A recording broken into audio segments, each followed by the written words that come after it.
From the Clark Ford Studio in Oxford, Mississippi, MBW Digital proudly presents the Oxford Exxon Podcast. I'd say thanks for tuning in, but why am I going to give you a round of applause for something that you're supposed to do, to be frank? And now, here are your hosts, Chase Parham. And broadcast school has really paid off. And Neal McCready. I deserve to be on TV.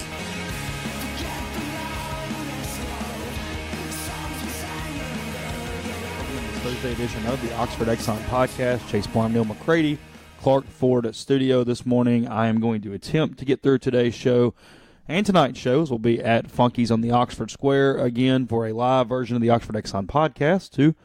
Two opportunities to hear from us today. Specials tonight, $12 pepperoni pizza, $2 domestic. So we'll have some other things for you as well. So come out, have a good time. We'll talk Ole Miss, Alabama, and a lot more, and probably including going through Neal's picks again. Today on the show, Cecil Hurt for sure going to join us, the columnist in the state of Alabama, one of the elder statesmen in that state from a journalism standpoint.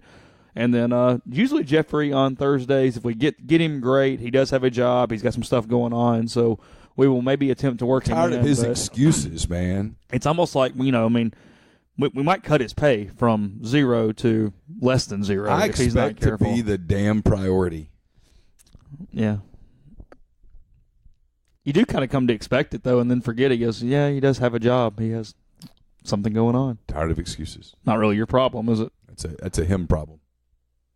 As a coach once told me, how does that affect me? Exactly. Except use third person for that one. Yeah. How does that affect Coach Childress? It doesn't. I'll tell you. Yeah, I can't tell that story on there. Anyway, all right, Cecil Hurt and more today on the show. I have a pretty good show for you today. The Oxford Exxon, the title sponsor every single day for a long time now. Appreciate those guys. Again, my voice is all over the place. Probably Suck it up, Parham. Let's go, man. I'm trying. If you need some catering, Oxford Exxon is the way to get that taken care of. For the Grove this weekend, 3 slabs of ribs, $33. You get a couple pounds of pulled pork as well. You get quart-size sides as well there at the Oxford Exxon. A lot of different options to take care of your tailgate and your catering this weekend with Oxford Exxon, Speed Pass Plus, daiquiris. What else could you want except maybe the minute cheese bites, and those are next door at the Oxford Crystal. So get all those things there on Highway 6 West. And to get there, maybe you're in a Clark Ford from Amory. You should get a Clark Ford, and it's easy to do. You call 662-257-1900. You don't live in Amory, it's okay. You don't have to. Call Clark Ford, ask for a quote. Tell Corey what you're looking for. Maybe give him a couple options. He'll send you some quotes within 15 minutes in business hours. Truly that simple. It's right to the bottom line. There's no haggling. You're going to get a quote. You're going to say, okay, so that's my deal at Clark Ford. And then it's up to you. If you want to shop, you can. If you want to look for a, quote, better deal, you can. That's all doable. You're going to end up coming right back to Corey and the people at Clark Ford because they're going to get you right to the bottom line faster than anyone will. You get a great deal. You get great service after the sale, delivery options, all of the things that you could possibly want from your car dealer, your truck dealer. Corey Clark and Clark Ford will be that for you. 662-257-1900. Tell them that you heard about Clark Ford on our podcast, our family of podcasts, and you'll save $500 on the already great deal at Clark Ford. On the website this morning, Russell, with a lot of recruiting stuff already up, as well as Thursday is the day that I put up my 3 and out today that looks at Tuit's Tagovailoa. With a cold, that is a tough one. Tua Tagovailoa. Tagovailoa, yeah, that is correct. Tagovailoa. There's no N in the pronunciation, like in the spelling, so it kind of I have a hard time with that one for whatever reason. I think you always hit that one better than so many other ones. For some reason, that one rolls off your tongue where you struggle with so many other pronunciations. For whatever reason, a kid who grew up in North Louisiana and who has lived in the South his entire life does not struggle with Samoan/Polynesian names. Go figure. I don't have any idea why. And yet I'll struggle with other stuff. Like restaurant and things. But restaurant, program. Yeah. Now I'm doing it to piss Jay off. But it's regional dialect. But for whatever reason, and I know this will shock you, I don't think there was ever a Samoan or a Polynesian in Ruston, Louisiana. What do you say most often for the carbonated beverage that has syrup in it? Coke. You say Coke no matter what it is? No. That's what I'm saying. What is the generic term you use? Soda. Soda, yeah. Me too. I say soda every time. I don't say pop. No, I'm not going there. No. I think that's more of a northern, Midwestern thing. I've said soft drink some, but soda prevalently. Yeah. Now, my mother said soft drink when we were growing up. Really? Yeah. Okay. So I probably, as a kid, said soft drinks, and then something changed to soda. So, about Tua, it's interesting because I outlined a lot of his complete passing chart is on the site at rebelgrove.com in this content item, but how he stresses the areas of the field that have been a problem for Ole Miss. Ole Miss has not got a lot of pass rush so far this season. He has thrived when not being pressured, as most quarterbacks do, but nonetheless, the stats there to bear it out. And then the other stat that's interesting is teams have been very hesitant to blitz him so far this year. Arkansas State and Louisville have really backed off. They have not blitzed Tua, and that has created a lot of interesting opportunities because when they do, they don't get to him. So he's still kind of killing that as well. So not only do you have to pick your spots blitzing, but you got to be very effective and actually get to the quarterback or he's punishing you. And that goes, next to the two Harrises in the backfield who are averaging 7-something and 6-something per carry, and then are also getting 3-something and 4-something yards per contact on each carry. They're averaging 3-something and 4-something per carry after contact there so far through 2 games this season. So not to completely cut off that thought, Jeffrey Wright has informed me that he is going to make time for us today. So thank goodness he finally got his act together this morning and is going to be on the show. We'll get to him here in a little bit, as well as Cecil Hurt. But also in that story this morning, I do a negative rank of cocktails. Just go read it. I have reasons, but I do the 5 most overrated cocktails currently going right now, including one that typically would win a contest, but nonetheless, again, have reasons.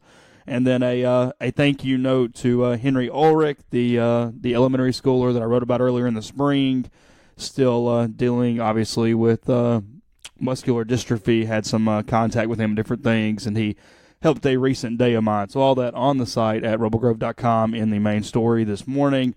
Again, recruiting, a lot of podcasts, a beer garden with Ryan Brown will come later on, as well as a soft verbal with Russell Johnson. So those things up on the site as we move forward. I'm looking forward to getting your cocktail thoughts. You hadn't seen it yet? I've not. Well, I'll be honest with you. I haven't opened it this morning because I did not want to get kind of super emotional at the end of it. And so I was saving that for a time when maybe I was prepared. Because when I wrote the feature back in the spring, you waited 2 or 3 days before you read it. I did. Yeah. I give myself this. I criticize myself a lot. I'll give myself this. I have a pretty decent feel for my emotional capabilities. All right. And if I know that I'm in a place where I could be on the cusp of it and I don't want to go there, just avoid it. I can avoid it. If I know that maybe I'm on the cusp of it and I'm at a place where it's okay to go there and let that out a little bit, I'll go ahead and indulge. Okay, well, we'll go through this quick. We got about 10 minutes in this segment before we move on, and we got lots of football coming up with Jeffrey and Cecil. In the cocktail portion of this, I've got a couple different reasons, and I'll go through. I'll give you the base reason, let you react to it, as well as I'll answer one question that I got on the message board about something that's frankly a little crazy that I do. So, okay. Number one, I had the old-fashioned, and my reason for that, as I mentioned on this board, is that typically if you don't know where you are in a pretty decent bar, it should be a drink that every bartender makes in their sleep perfectly, traditionally. It is alcohol, it is bitters, it is sugar, and you move on with your day. Yes. But for whatever reason, now it tastes like an alcoholic Sunkist. So many places you get it where it's all this muddled fruit. It's all this soda and different things that is in it. So I've gotten very scared by the old-fashioned. I credit it to Mad Men. I can be completely wrong, but I think it got cool to order the old-fashioned when people didn't actually like the old-fashioned, is my opinion on that. See, I've gotten to where, to me, when I walk into a bar, it can be my litmus test. Now that I agree with. I'll say to them, how do you do your old-fashioned?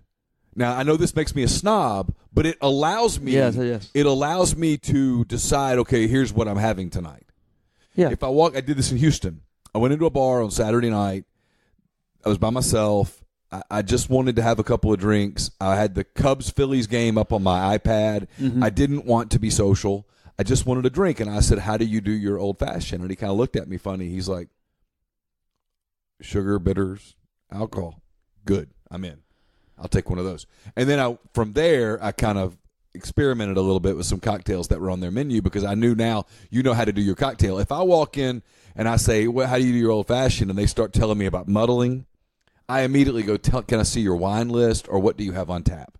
And I can have a beer, I can have a glass of wine. I just know, or I'm just going to have a bourbon straight on a rock and be done with it. And I know that makes me a jerk and a snob and all of that, but it enables me to kind of know where I am. So it's that, and I also think it's become a very lazy placeholder for even the whiskey drinker where, hey, if you like the old-fashioned and you literally like it the right way, get the Sazerac, get the Manhattan. Let's start moving around a little bit. So just in general, I think it's gotten way too big of a deal because of the bad ways it's prepared and, frankly, the people that order it that want it an incorrect way that is just heightening the issues here. So that's number one. All right. Number two is a Bloody Mary. I like structure to my cocktails. I like, okay, here's how you do this, here's how you build it. It is tomato, vodka, and whatever else is in your kitchen, and that bugs me. It drives me nuts. It also, I'm allergic to fresh tomato. So I have just sort of inherence to have a problem with this as it is anyway. I break out if I eat raw tomato. Cooked tomato's fine. I eat ketchup on my pizza. Somebody asked me that on the board. I do. There are certain types of pizza that I will eat ketchup on. Really? I don't know. When I did it as a kid, and now it's like kind of a nostalgia thing where I don't necessarily like it. But when I was little, I would get thin crust meat lovers from Pizza Hut, and I would eat it with ketchup. And still to this day, if I have a piece of meat lovers thin crust, I will put ketchup on it. I don't have a great reason, but I do it every single time. I need it to be Heinz. I hate Hunt's ketchup, but Caroline, my daughter, does the ranch thing with ketchup, and I know a lot of people do it. I mean, not ketchup, with pizza. And I don't understand it. That's just me. So I've seen people do Thousand Island. Yeah. And I don't just do that ketchup either. And mayonnaise. Yeah. Just give me the damn pizza. Okay, that's fine. I'm just saying. I'm cool. It's all good. I mean, I'm not going to get to Funky's tonight and go, hey, you got a side of ketchup? I mean, I think Pat would look at me a little funny, but I might try it now just to see what kind of reaction I get. Might tell me to go across the street and get some, bring it back, but I don't know. The Bloody Mary bugs me because you got the people that almost have a sense of honor that they can have. It is hot as hell for no reason just because they can take it. It's like the guy that wants his wings blazing. It's like, come on, dude. You're just being that guy. Yeah. So there's a little bit of that, and there's no structure to it. It's tomato, it's vodka, and whatever else. There might be shrimp in it. There might be celery. There might be cucumber. Who knows? I don't like a Bloody Mary. Okay, it drives me nuts. Number three, a mojito. Oh, if you're on the beach, great. If there's a body of water nearby, great. Okay. But who really trusts most landlocked states to do the mojito? Because they don't structure it correctly. They just throw all the crap in a glass. So then you get this really under-alcohol, just oversaturated glob of mint and ice and soda that's not proportioned out correctly in the glass, because a mojito is a lot like a pyramid. You got to go step, step, step, step, because it's not a stir shake. It's just a build it. Right. And when you do that, I think so many places screw that up. So I have problems with mojitos in most places if I cannot see the ocean where I order it. So far, I'm in total agreement with you. This is almost frightening. You're not having a lot of problems so far? I'm in lockstep with you so far, and I'm waiting to disagree so that it would be a more fun podcast. Yeah, I don't think you're going to the whole time. Number 4, a mint julep. Yeah. Okay, well, here's my issue. Okay. Unless you are at a southern outdoor picnic or at Churchill Downs, who's ordering a mint julep and where? Because I've done this. I use this example in my story. So in 2011, when I got married, our rehearsal dinner, we go upstairs to the City Grocery Bar, and for some reason, I ordered a mint julep. I'd had several drinks. That's the only reason I ordered a mint julep. I still, to this day, get made fun of about it. No one goes to the bar and goes, I'm going to have 7 mint juleps tonight, and I'm just going to keep pounding mint juleps. Like, it's not practical. It's not very good. No. And I have no problem against mint because I'm bashing mojitos and mint juleps back to back here. But one drink as a palate cleanser, perhaps with mint is one thing. Yeah, but would you really pick a mint julep for that? I'm going to make sure I clear my palate here. Let me order a mint julep. No. Like when it's socially unacceptable to order multiple in a row of something, it's overrated to me. When you can't just sit down and order the drink. Yeah, I agree. That's my problem with a mint julep. Like, yeah, if you're at Churchill Downs, and okay, fine, whatever. When in Rome. Yeah, of course. Otherwise, no. Because there's a certain amount of tradition and stuff with that. And then I chastise myself on this last one. Okay. And it is not something that is rated highly at all. That is not the point. I get to a point in here. As I said, these rankings are not linear for all the same reasons. It's simply a lazy order that I do every single week that I'm going to stop. I'm making a point to this. A vodka or a gin tonic. Really? The tonic is bad. Okay. When you order a vodka or a gin tonic, like, again, nobody's like going, oh, this is the best drink in the world.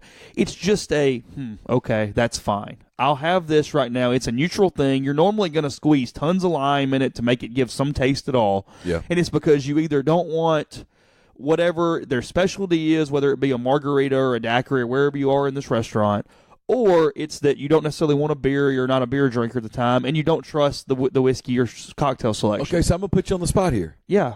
I'll get there. Go ahead. Yeah. We will go. This is our fifth show, fifth or sixth, yeah, something at Funky's. Yeah, and you and I have both been guilty of this. I know. I'm telling you right now. Week after week, I'll go in there. What do you want? I'm like, I'll just get a. And it's a lazy order because you don't really know. I'll get a vodka tonic. Well, because here's why. A lot of times I don't want a beer at that point. I don't know why. I just don't. I don't want one of the daiquiris. I know they're really good, but they're also incredibly high in calories.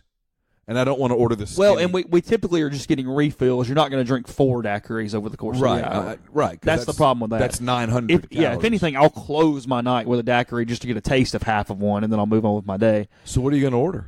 Well, see, that's my point of this. I think when people order the vodka tonic or the gin and tonic, they don't really want that. If you just think about it and you look at the ingredients, there are a lot of simple recipes that you can have. Order a gimlet. Order a real daiquiri that's simply just the rum, the lime juice, and the sugar. There's a couple other things there that really that's what you're wanting. You're wanting a fruit, a citrus flavored neutral spirit. Well, then do it on something that's actually good. A Last Word, a gimlet, a daiquiri, something like that, instead of what is probably very, very mediocre tonic and vodka thrown into a big glass with some lime juice. Do they do those at Funky's? I don't know why they wouldn't. They got the ingredients. I've never asked, but that's my fault. No, it's true. If they can make a margarita, that means they've got triple sec. They can do some different things. Well, that's true. Why couldn't you?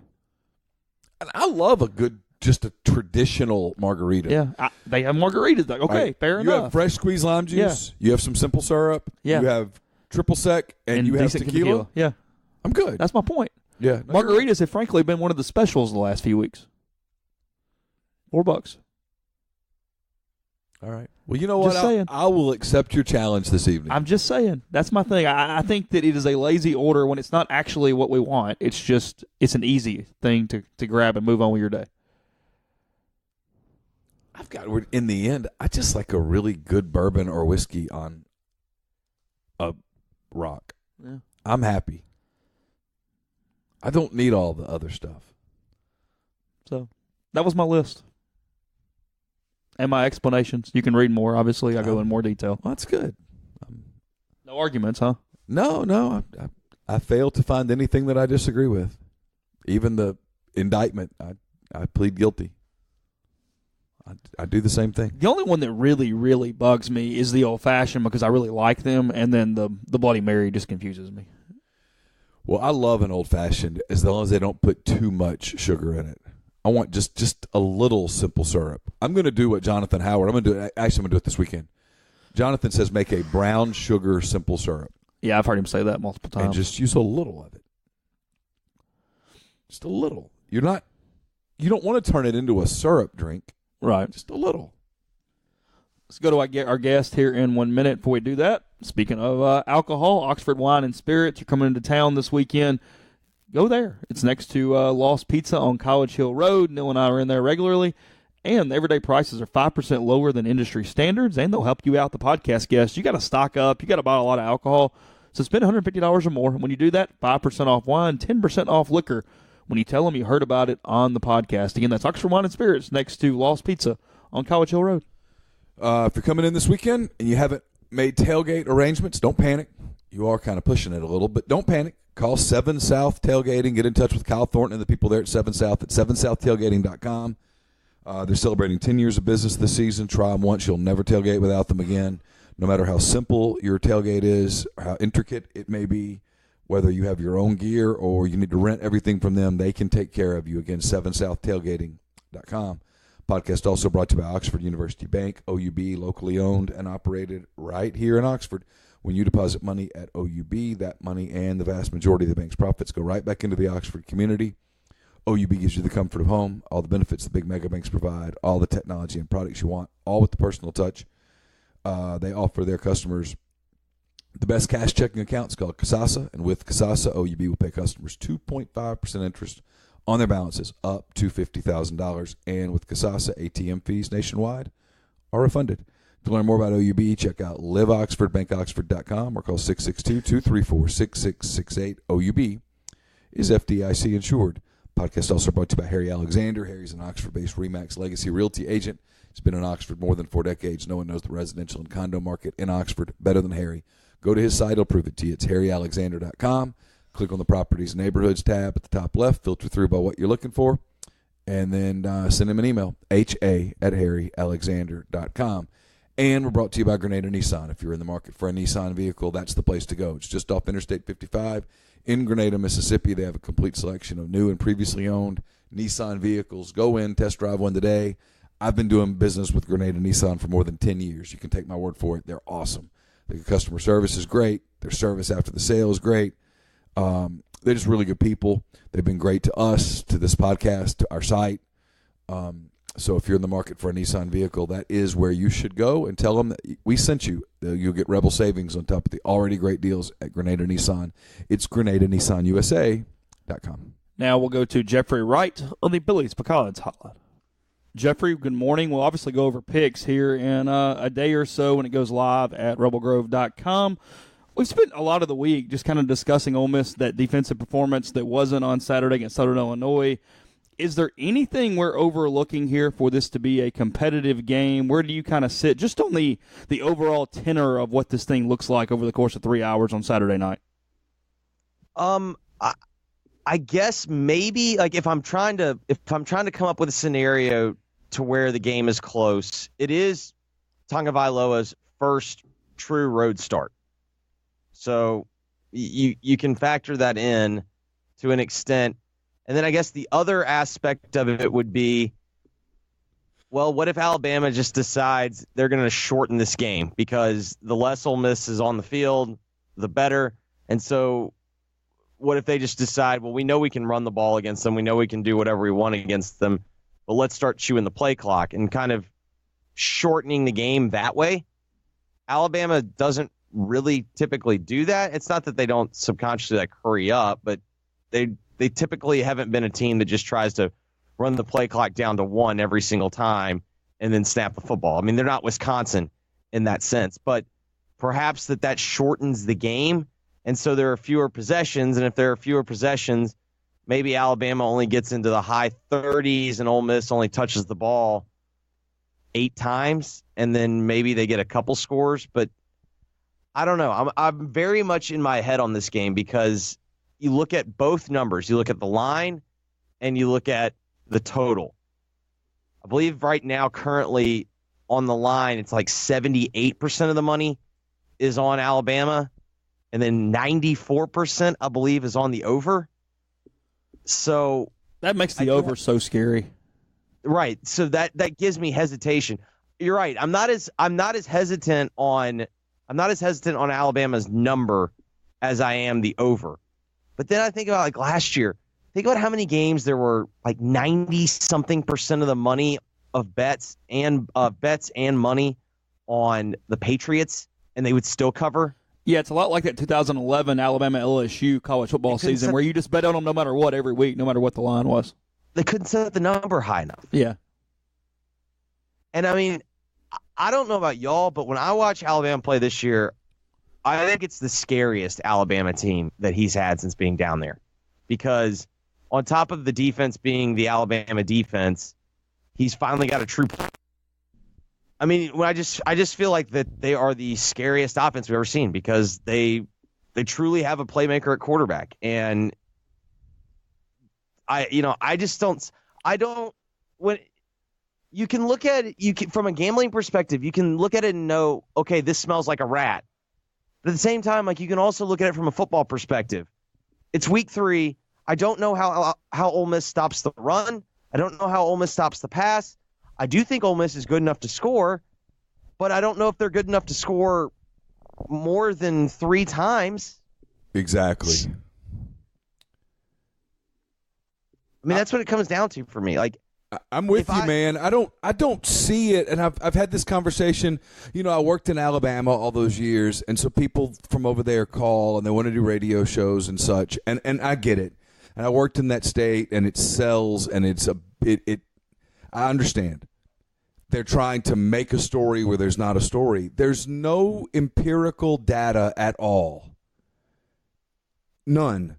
That supports the idea that this team defensively is ready to line up and stop someone, anyone, much less a team that is loaded with NFL players all over, that has a potential Heisman Trophy caliber quarterback in Tagovailoa, elite running backs, talented receivers.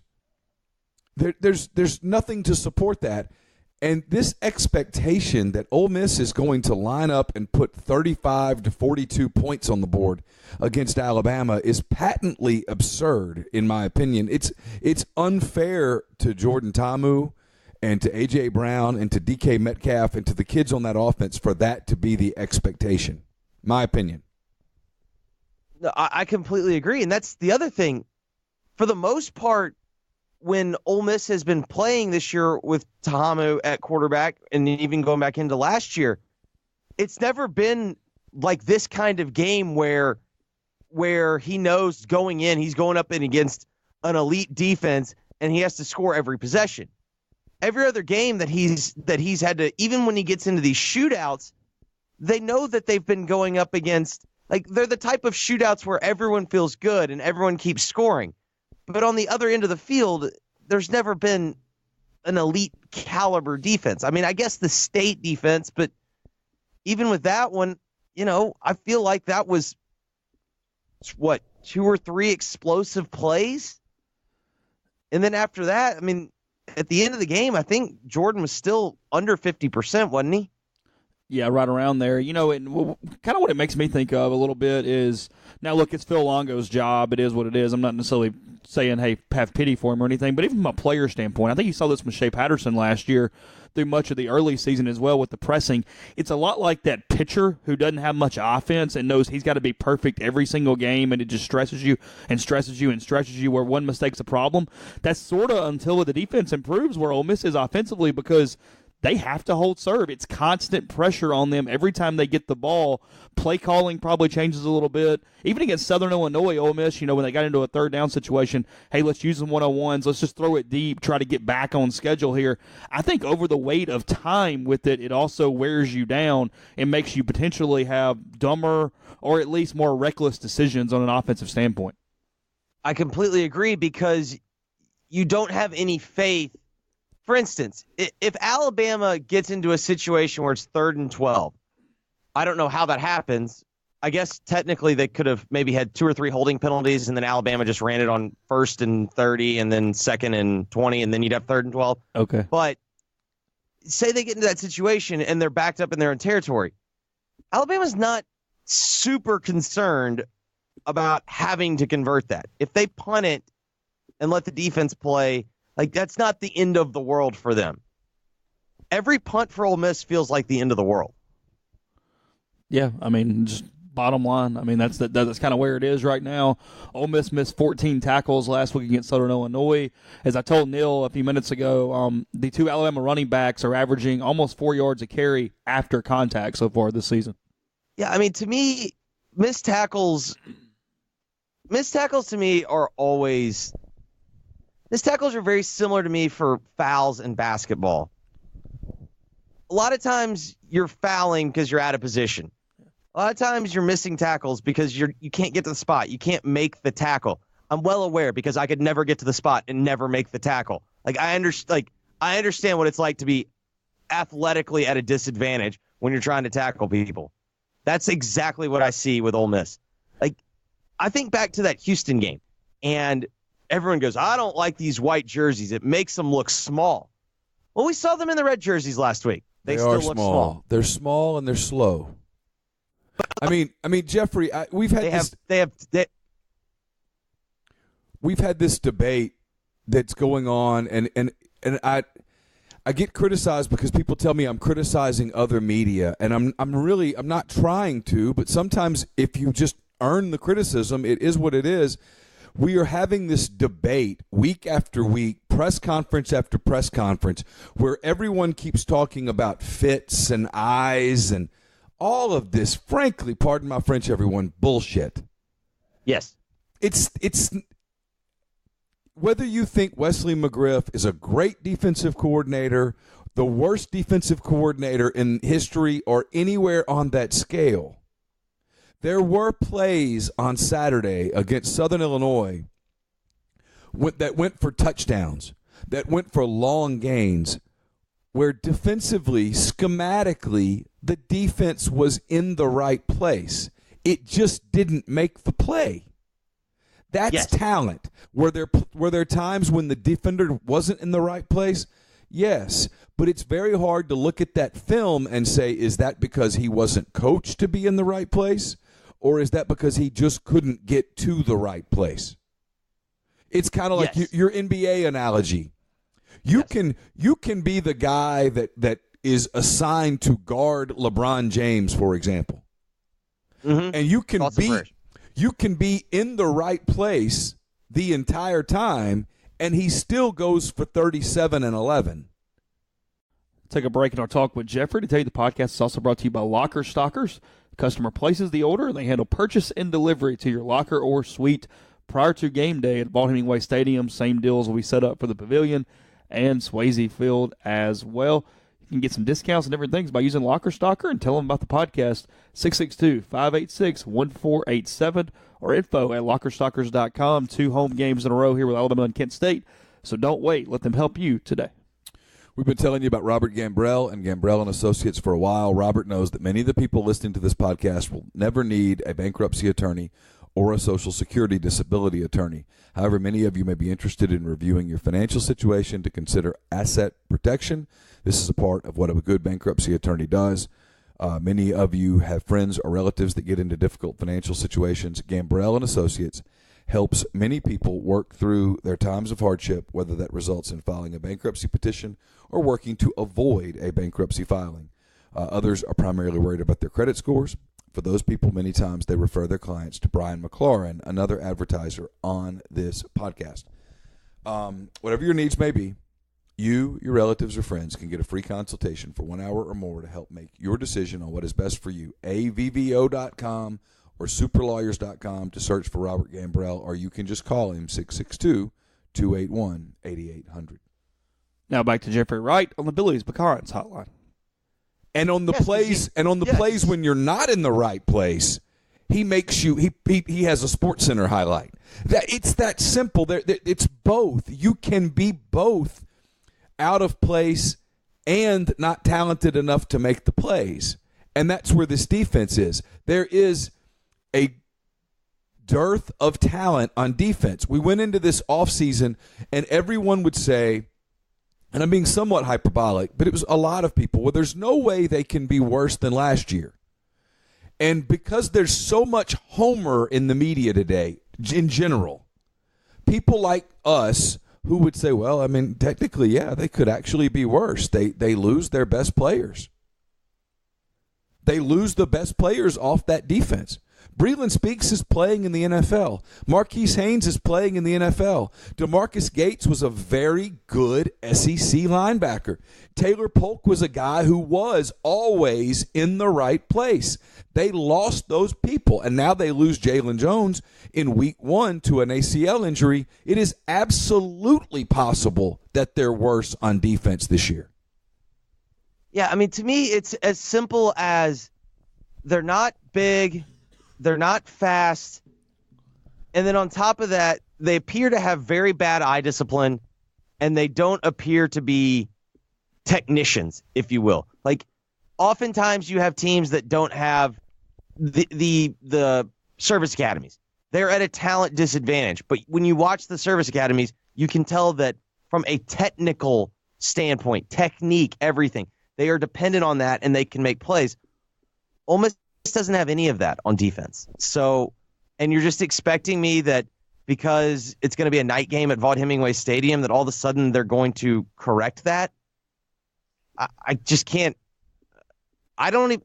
That's the thing. Like, I would say I can't bet on that, but Neil, I don't know how a reasonable human being could expect that. No, it's what's kind of interesting to watch on Saturday, and it is the one thing that I'm going in with an interest to watch. It is.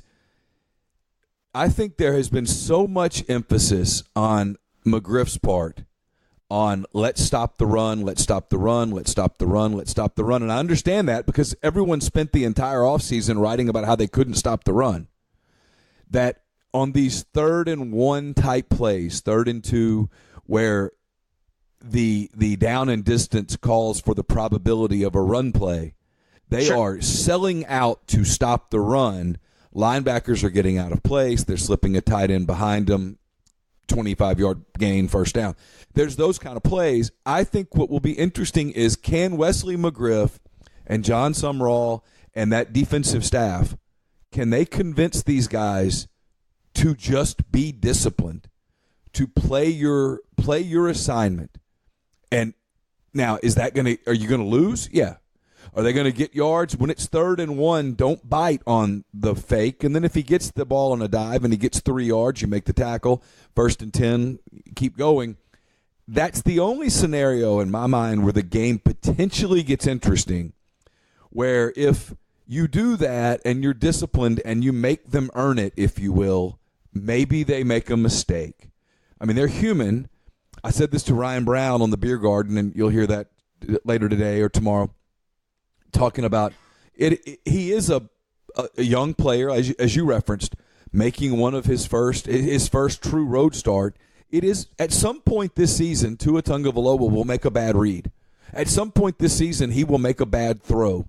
At some point this season, he will make a bad decision. At some point this season, one of those running backs will fumble a football. They will make mistakes. You can bet on them, and maybe in this scenario, they make those mistakes on Saturday. You capitalize on them and give yourself a chance in the second half. Otherwise, I don't see it. And the other thing I'll say is along those lines, we always joke about, Vegas, they didn't build those buildings on credit and stuff, and they didn't. But Vegas is not perfect. Vegas has had bad lines before. It's quite possible this is just one of those bad lines. Well, Vegas wants money. They don't necessarily want to predict the final score. Right. They're two completely different things. My point is they've made mistakes before. Yeah, that's what I mean. They've taken a bath on games before. And I think it's also conceivable that they've made the line I don't know. I mean, sometimes they'll do these counterintuitive movements to try and protect themselves from if you were able to put it into like a money line parlay. Like, I don't know exactly why they're doing it. I think the problem is with right now, I don't think that they can adjust to this Alabama team because we've never seen one this complete. What stat would you like to have to predict the betting side of this game for Saturday? If they gave you a final stat. Yards per play. Just straight yards per play? Yeah. Okay. I think it's yards per play. You could also make a case for turnovers, but you can always make a case for turnovers, obviously. But if you give me yards per play and I see that Alabama's getting like 7.4 yards per play or something, it's a blowout. I want to see quarterback hurries. Can Ole Miss generate any pass rush at all? Can they at least get Tua out of rhythm a little bit at times? Because they haven't done that so far this year. But I mean, Louisville did that. I'll give Louisville credit. Louisville got to him a little bit. Yeah, but the Alabama offensively, from a stat standpoint, it's only given up 8 quarterback hurries all year. I think this is another question that I have as we quickly wrap up. Whoever I'll say Dave Aranda just from perception standpoint, in which I think most people that are around college football would say he does one of the best jobs coordinating the defense. If Dave Aranda had this team, do you think it would be significantly better? No. Because I don't either. No, I don't, not significantly. No. I mean, Neil, I do think you make a very good point about how because Ole Miss heard all last fall, all spring about they can't stop the run, and typically most people want to try and stop the run first. I do think that is a huge part of their mentality in which they've kind of built this defense around trying to stop the run. Well, the reason why they couldn't stop the run was not because of a scheme. They couldn't stop the run because they were getting blown off the football, and then they had undersized linebackers. There's one play from Saturday that sticks out in my mind. It keeps sticking out in my mind, and it's funny because I'm getting kind of accused from people of going after Wesley McGriff, and if anything, right here, I'm defending him. It was at the end of the first half. Southern Illinois had less than a minute, and they had the ball on their own 33, if I remember correctly. It may have been the 31. I don't know. And they ran an out route. Yep, I remember this exact play you're talking about. And the quarterback made a nice throw, and the receiver caught the ball. And Ole Miss was playing, kind of cushion defense because that's what you do. You don't want them to go over the top in that scenario. And the corner, and I can't remember who it was. I think it was Miles Hartsfield. I think you're right. I think it was Hartsfield. Misses the tackle. The receiver breaks up the field and outruns Ole Miss's safeties to the end zone. On the field, they called it down at the I believe it was Raphael Leonard, who's from Starkville. I think that's right. I think Leonard outran to the end zone. They called him out at the one. They reviewed it. It was a touchdown. So that's athleticism to avoid the tackle or strength to break the tackle. And then it's speed to beat the safeties who should have had an angle. That's talent. That's not scheme. That's talent. And I know because look, I'm a Cubs fan. I cheer for the guys that wear the Cub uniform. I get it. Well, reading between the lines, the coaches haven't said it was scheme. They said they ran the same crowd. I mean, so people say, well, McGriff called out the players. The problem is McGriff's in a really tough spot after these games because he can say, look, we're not good enough. And then he has to go look at those kids and tell them you're good enough. Or he can do this baloney, and it's not his fault. I'd say everyone says it, but that it's about focus. It has nothing to do with focus, because if it had to do with focus, you're not waiting until halftime to address focus. It's where you got to do what Hugh was great at. We lost a lot of one-on-ones, in which basically all he's saying is, hey, man, I had the guys in the right spot. They couldn't make the play. Yeah, it's why last season, and it's really a shame. The shame of the whole escort, massage, erotic massage gate, whatever you want to call it, the shame of it was that it allowed him to not have to stand there on that sideline and be accountable for the recruiting disaster that he'd put in that program. Bottom line.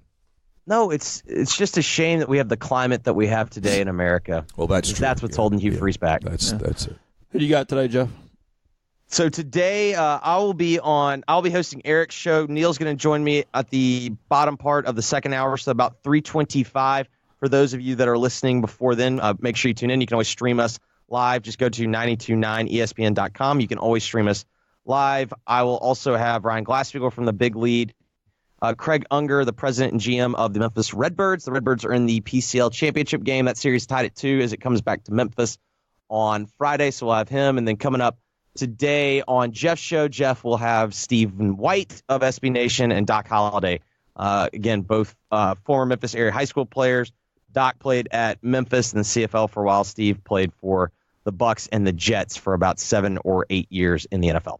Have a good day. Talk to you soon. All right, guys. Thanks to Jeffrey for joining us there. The podcast is also brought to you by Tyson Drugs. TysonDrugs.com is the website. They have a great app and located in downtown Holly Springs. 662-252-2321 is the phone number. They deliver wherever you are and have all your pharmaceutical needs, and also now in Oxford as well with G&M Pharmacy on South Lamar, and they deliver local in the Oxford area. The Ole Miss soccer team returns home on Sunday. They take on the Memphis Tigers for Kicking Cancer Night. Bring the family out. Help kick cancer with the Ole Miss soccer team. For more info, visit OleMissSports.com. As you probably have picked up over the course of the week listening to the podcast, the Ole Miss football team returns to Vaught-Hemingway on Saturday as they take on number 1 Alabama at 6 p.m. Tickets still remain and are available at OleMissTix.com. That's OleMissTix.com. Guests join us on this podcast on the Billy's Pecans hotline. Go to Billy'sPecans.com. That's BILLIES Pecans.com. Tell them whatever you're looking for. They'll take care of you. They've got everything from the pecans, the toasted pecans, the cinnamon spice pecans, all the different varieties of chocolate pecans, sugar-free chocolate pecans, cheese Krispies, coffee cakes, pecan brittle. It's all there, man, and it's fantastic. Pecan toffee, it's all there. It's fantastic. Whether you're getting ready for a tailgate, whether you're starting to think about Christmas parties, Thanksgiving parties, corporate gifting, just get in touch with Stacy and Bailey and the people at Billy's Pecans. And please do us a favor and tell them that you heard about it on the podcast. We would appreciate that. Again, Billy'sPecans.com. So we'll jump right back into the interviews now. We're going to go with Cecil Hurt, longtime columnist in the state of Alabama, talking Tide, Rebels, and also some Nick Saban. So we'll head to Cecil now on the Billy's Pecans hotline. 3, 2. Cecil, thanks for the time. I look forward to seeing you this weekend. We've talked a lot about Ole Miss on the show all week, obviously, just kind of what we do. I'm curious about this Alabama team, though. I mean, I know it's another very good Alabama team. They're number 1 in the country and have been for quite some time. They're the defending champs, yet offensively, this seems like potentially at least, a far more dynamic offensive team than maybe what we're used to with Alabama throughout the Nick Saban era.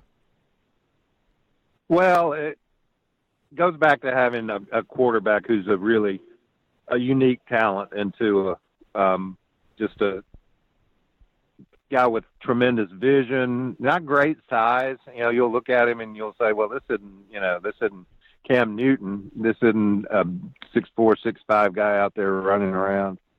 But he's got a plus arm, tremendous downfield vision, tremendous poise.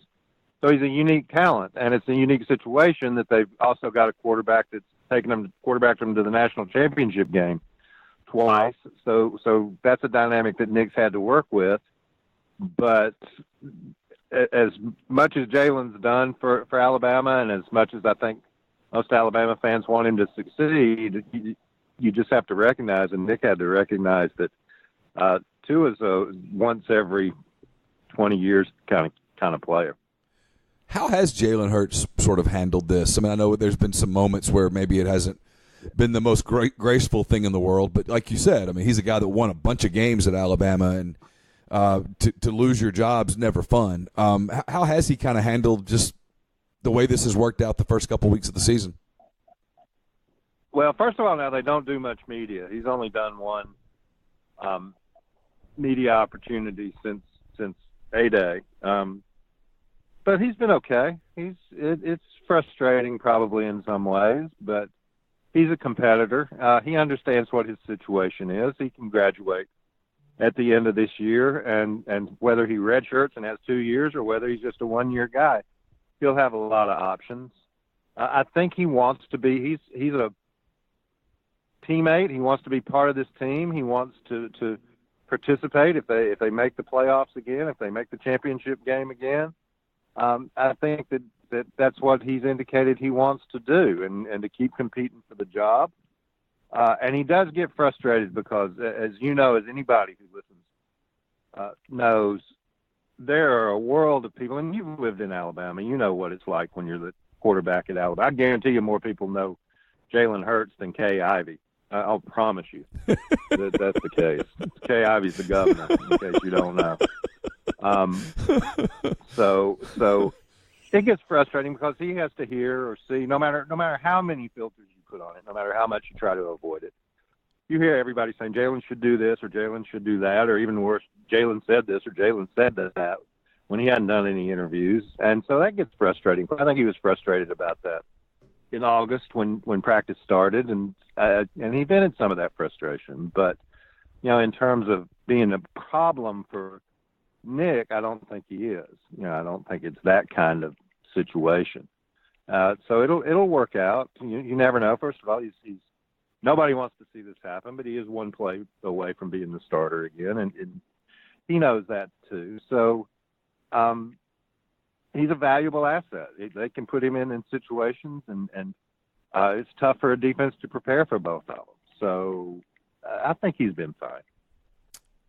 You've covered this league a long time. Have you ever seen a team from a statistical standpoint, referring to Ole Miss for a minute, have you ever seen a team from a statistical standpoint have this much disparity where the offense has had this much success and the defense has had so little success? I'd have to think about it. Defenses are just measured differently than they used to be. I was talking to somebody the other day, and on the fringes of my memory, because as you say, I've been covering this league a long time, is the great Alabama Ole Miss shootout in 1969 that was televised. That's one reason why people who are old enough to remember it so well. It was just so rare to be televised back then. But the Archie Manning, Scott Hunter game, what a great shootout, what excitement, what thrills. That game was 33-32. Yeah. That game wouldn't even hit that projected over-under for this game. And, people talked about that for years as a great passing display and great excitement. And so football is just different. So in terms of disparity, in terms of teams being offense heavy, the teams you think of as being tremendous offensively in the SEC have mainly been Florida teams, and Spurrier had pretty good defenses. Now, the Reeves-Alvarez Florida teams, if you go back that far, were mainly offense and mainly passing the ball. But no, Ole Miss is pretty unique from what I can judge through the first two games. There's been some talk about Alabama's secondary. It's young, it's whatever. You're around it. You see it all the time. Is there any scenario in your mind at all where this defensive secondary struggles with A.J. Brown, D.K. Metcalf, DeMarcus Lodge, and what is a very talented wide receiver core? Well, sure. There will be situations where Ole Miss just throws a jump ball and A.J. Brown goes and gets it because he's that kind of talent. Alabama will defend RPOs differently than probably the first two opponents without having – I watched most of the Texas Tech game, I'll be honest. I did not see any of the Southern Illinois game. Consider yourself blessed. But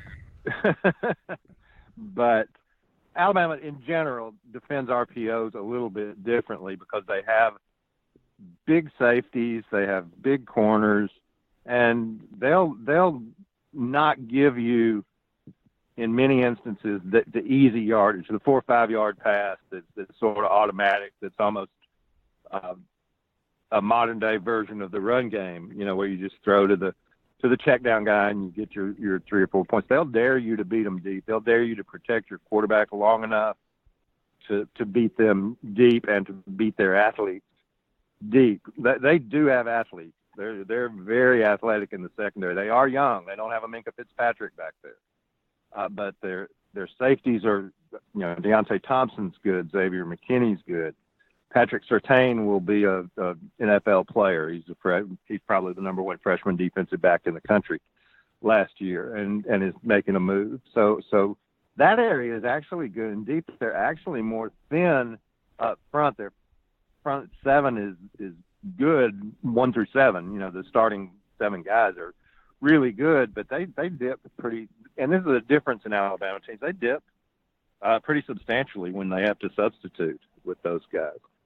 So can they get the run stopped? Can they get Tamu to not keep on the options and hurt him in that way? Ole Miss will gain some yards, but they'll defend differently because they have different talent than the other teams that Ole Miss has face. Yeah, and to that point, Phil Longo's made this point earlier in the week that Alabama defensively in the red zone is so good. They'll bleed a little bit 20-20, but they are really good inside the red zone, and a lot of that is to what you just said. Yeah, they've got talented guys. Again, not quite the same on the defensive front. You don't just replace Deron Payne. And people think Alabama does, and they certainly recruit well. That's not my point. But you're talking about at the end of last year, Minkah Fitzpatrick's an NFL guy. Deron Payne's an NFL guy right then. So it's hard to replace that in the first few games of the year, and they won't. But Quentin Williams has really stepped in nicely on the defensive line. Isaiah Buggs has been a great junior college pickup for me. He's in his second year out of junior college now. Raekwon Davis, who a lot of people in Mississippi are familiar with, freak size, huge size, and you got to work your way around him. He hadn't broken out yet, I don't think, this season. Dylan Moses has been a famous recruit since the 8th grade, and there's a reason athletically. So they do try to match up with you and just out-athlete you both in the red zone and in the middle of the field. With that said, nobody shuts anybody out anymore, and that's not going to be the case. I want to get to a couple of big picture things because I value your opinion on them maybe more than a lot of the other people who sometimes give those opinions. But if the football gods came down, Cecil, and told you that Alabama did not win the SEC this year, did not go to the championship, somebody from the SEC did, who would you guess? Would it be Georgia based on what Georgia Kirby probably has built? Yeah. Georgia, who won the SEC last year, just parenthetically. Although Alabama did win the national championship, but Georgia seems to have that kind of talent. I was not on the South Carolina bandwagon last week anyway, and then when you watch the game, it was two different levels, I thought, of ability, and Georgia's got that. They got it at almost every position, and I think Fromm's a good quarterback, so it would probably be Georgia. The other team that I'll be fascinated to see him this weekend is Auburn. Auburn's really good defensively, for one thing. I mean, really good. So they would be possible if they were in their schedule dictates so much, and to have to play at Georgia and then turn around and play at Alabama, that's really hard. So I don't think their schedule favors them, but I think they have enough talent that I could see that happening.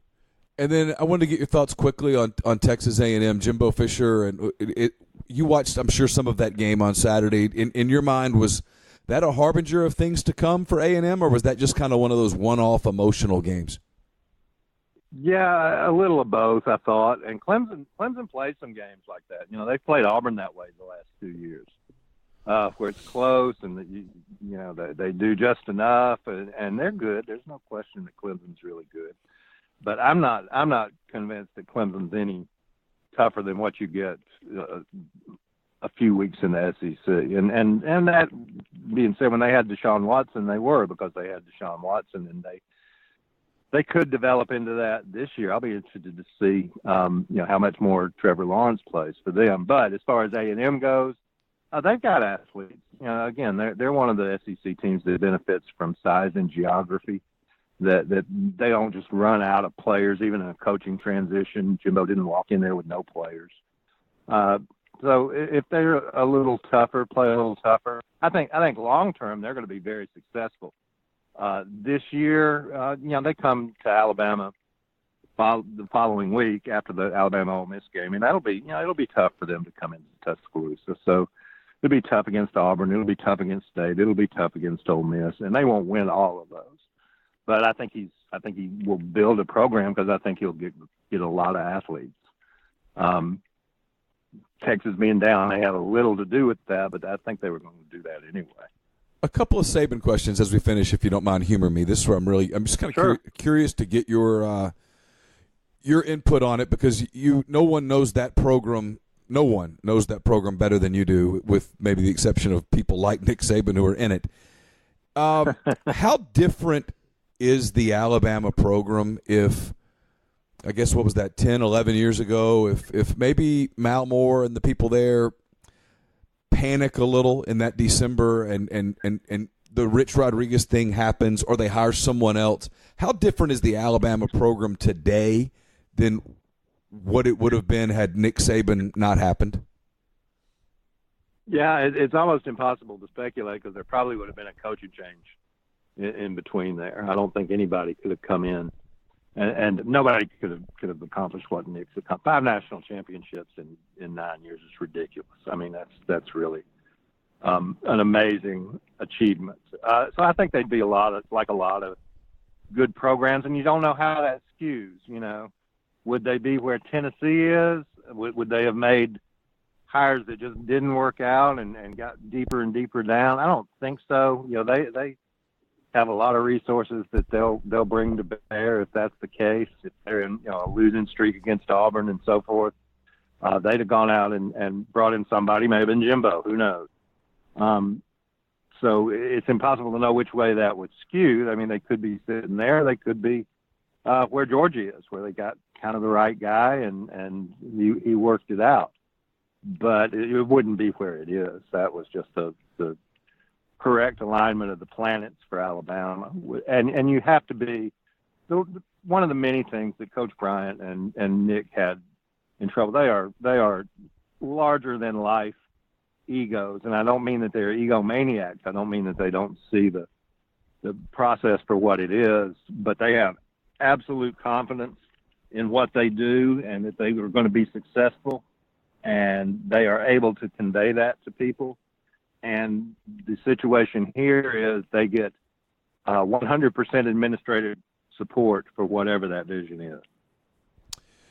And then last thing, and I know you've been asked this question probably thousands of times over the last few years, but I've never asked you, so I get to ask it once. How much longer in your mind does Nick Saban do this? I know people say the thing about he's nothing. There's nothing else he could ever do. Whatever. And then other people have rumored that, man, he's thought about it before. You probably have a better feel on this than anyone in your mind, assuming that he, stays healthy, that something catastrophic doesn't happen to him from a health standpoint, that he has just a normal aging process, if you will. How much longer does he do this? Well, he's a different personality. He's not a Dabo or a Bobby Bowden personality where he wants to settle in and be, and Dabo's young for this, but it does strike me as his personality. Kind of the grandfather of the program, Bobby Bowden type, Joe Paterno type, setting aside the incident at Penn State, but personality type. Sure. I don't know that Nick's that kind of personality. Now, his family is happy here. This is really probably home for them as much as anywhere has been home. He hasn't moved around. He's been here a long time relative to coaches. So you have to examine that. But I think if he is driven to win, and I think if he ever does reach the point where he feels like he's done everything he can do here, people say, well, what more you could do? But there's things you can do. But if he reaches that point, he might, if it's the exactly right situation, he might take a look at it. Now, what's the exactly right situation, particularly if you're not going back to the NFL? I don't know who could. First of all, somebody would have to be able to pay him. Second of all, they'd have to give him the same kind of free hand administratively that Alabama's able to give him, and that's easier said than done. And that was, a real stumbling. I don't think he was ever going to Texas, but that was one of the reasons he wasn't ever going to Texas, was because he wasn't clear, what the chain of command would be. Here he's clear of that, if nothing else. Maybe an Ohio State would intrigue him. Maybe a Notre Dame would intrigue him, where he could show that he could do it at another place, but maybe not. So he could go. I could easily see Nick going another 7 years here, or I could see something stimulating his interest and him wanting to make one more try somewhere else. He had the one failure in his career, if that's fair to call it that, and it probably is, with the Dolphins in the NFL. Is there? I know he says there's not, but do you sense that there's any part of him that still wants to scratch that itch? Maybe a little bit. I'd be fascinated when Belichick finally leaves the Patriots, if he might not want to do that. But he also likes to win, and he would have to be more comfortable. He would have to have more control. He'd have to have a quarterback that could win right away. That would be what the first criteria would be. He wouldn't want to flounder around with the Bills. He wouldn't do that. But it would be possible, and I don't think that's what would happen. But when Belichick leaves the Patriots, I'll be interested to see if they make a run at it. Yeah, it's one of those what ifs that's always fascinating on so many levels, from Alabama to the Saints to football in New Orleans to a lot of different things. What happens if the Dolphins doctors don't flag Drew Brees? If Nick Saban has Drew Brees, who knows how everything would change? We'll never know, but it is one of those fun what ifs to kind of go down that rabbit hole, because a lot of things could be really different today if Drew Brees is the quarterback of the Miami Dolphins in 2006, 2007, as opposed to Dante Culpepper. Sure. Nick might have been a success with the Dolphins. He might have had, at least wanted to stay there 2 or 3 more years, and he'd be the head coach. He'd shown up after Urban left Florida. He'd be the head coach at Florida, right? Yeah, it's fascinating. Who knows? Well, hey, thanks for the time. Safe travels over here. Look forward to seeing you over the weekend. Okay. Look forward to it, Neil. Thanks. The Oxford Park Commission currently registering for youth basketball until October the 5th, so go sign up now. Leagues are open, ages 5 to 15. The cost is $50 per child. There's a multiplayer discount for families. This year's season will begin on December the 4th. If you want to learn more or sign up, go to oxfordparkcommission.com for more information. You forgot the number one hypothetical of that whole Nick Saban thing, which is Houston Nutt wins the SEC West at Ole Miss. He does. Going away. Absolutely does. Maybe 2 in a row. Isn't that fascinating? Maybe 08 and 09. Because they would have won in Tuscaloosa against... In 08. Yeah. He wins the West in the very first year of his tenure after an 0-8 Ed Orgeron. Potentially. Okay, you want to play this out a little bit? Because here's what's fascinating. Now, there's one variable in this hypothetical. Okay.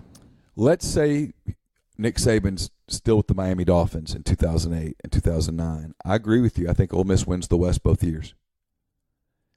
How much better, if at all, does Houston Nutt recruit at Ole Miss following those seasons if Alabama's not over there, being Alabama?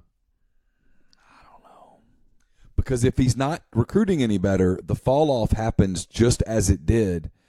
And man, oh man, is Pete Boone and Ole Miss put in a tight spot, because how do you fire a coach that took you to Atlanta 2 years in a row? You're arguing that they beat Bama in 08, which means they're at worst 6-2 in the SEC in 08, which is good enough. Because third place in the SEC in 08 was LSU at 3-5. No.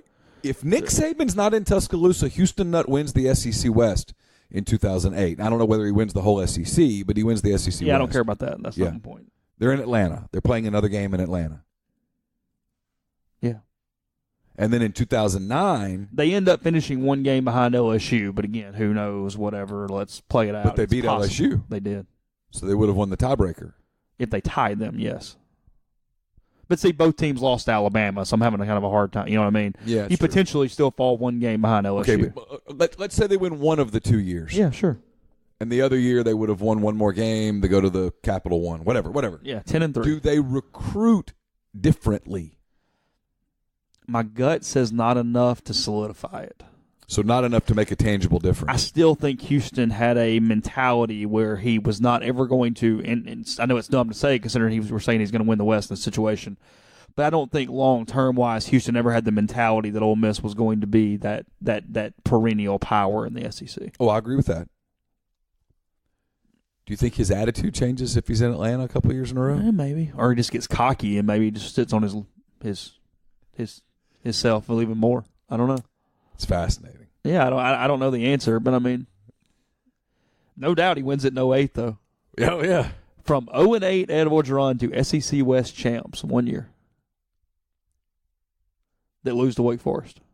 Because they damn near went to Alabama and won. 30-24, wide open guy down the field. Yeah.